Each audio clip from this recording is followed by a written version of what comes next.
You've done this your entire life, and you don't know why it works.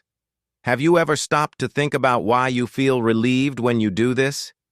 We have all done it. You are talking to a friend. You say something confident. I've never been in a car accident. I haven't been sick all year. My project is going perfectly. And then, instantly, a wave of panic hits you. You feel like you just made a terrible mistake. You feel like you have tempted fate. So, what do? You frantically look around for a table, a chair, a door frame, anything made of wood, and you knock, once, twice, 3 times. Knock on wood. Only then do you relax. You feel safe again. But why? Why does tapping your knuckles against a dead piece of a tree give you a sense of security? How can a piece of furniture protect you from a car accident or a flu virus? Most people think it's just a silly superstition.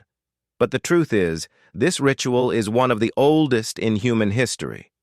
It predates Christianity, it predates Rome, and it goes back to a time when we believed the forest was watching us.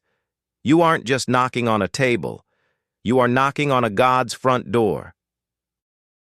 To understand this ritual, we have to travel back to the ancient forests of Europe, specifically to the Celts and the Druids. For these ancient people, the world was alive. They didn't see trees as just biology or lumber. They saw them as the homes of the gods.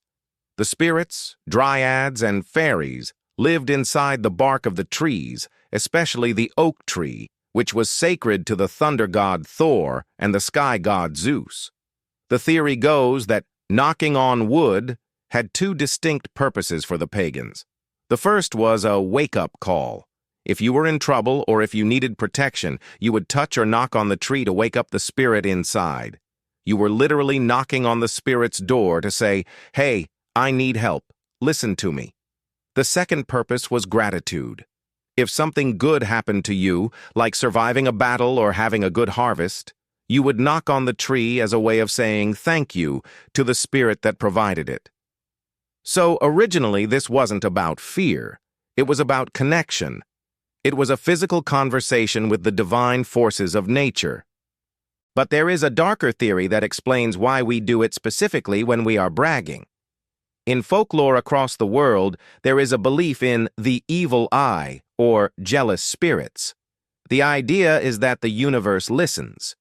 And the universe hates arrogance.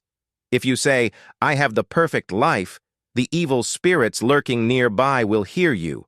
They will get jealous, and they will try to ruin your luck just to teach you a lesson. This is where the knocking comes in as a tactic. Some anthropologists believe that ancient people knocked on wood to create noise. The loud sound of knuckles on hard wood was meant to drown out your voice.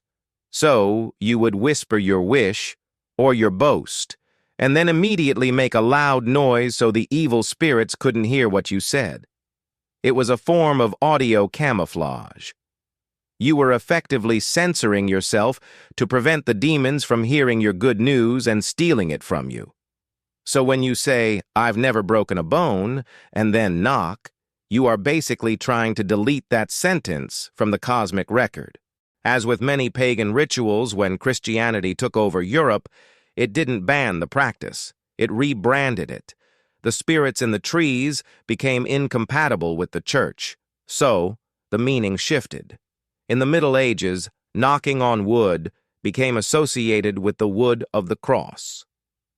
Relics of the true cross were incredibly popular in medieval Europe. Churches claimed to have pieces of the actual wood on which Jesus was crucified.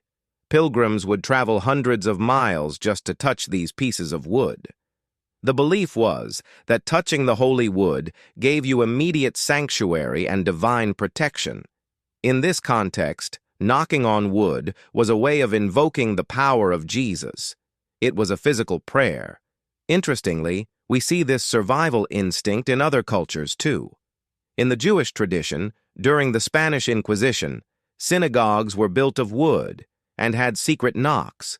Some historians suggest that knocking a specific code on the wooden doors was a way to identify friends from enemies, a literal survival mechanism that got embedded in the culture as a symbol of safety. Today, we aren't usually waking up tree spirits. We aren't usually praying to relics. But the ritual is stronger than ever. Why? Psychologists call it anti-jinxing. The human brain hates uncertainty. We hate the idea that a car accident or an illness could happen completely at random, regardless of how good we are. It makes us feel helpless. Knocking on wood gives us a tiny physical moment of control. It is a motor action that reduces anxiety. By performing a physical action, your brain feels like it has done something to prevent the bad event. It turns passive worry into active protection. It is a placebo, but a powerful one. So the next time you catch yourself knocking on a table after saying something risky, don't feel silly.